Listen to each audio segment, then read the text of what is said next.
So on and off is just right here. We've got on, off. This can actually come out. You don't need to have that honeycomb style on it too either if you aren't a fan of it.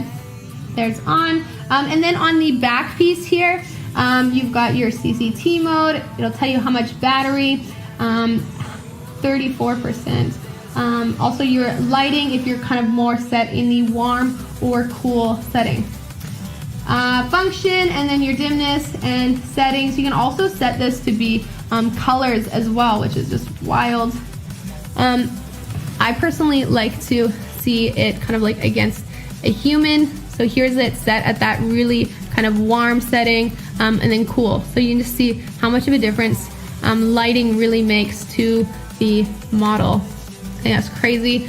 And then of course, boom, there's the colors. This is awesome too because you've got the kind of threading attachment there. For me was amazing for hooking up to lighting. And you've got another threader that actually comes with this set as well.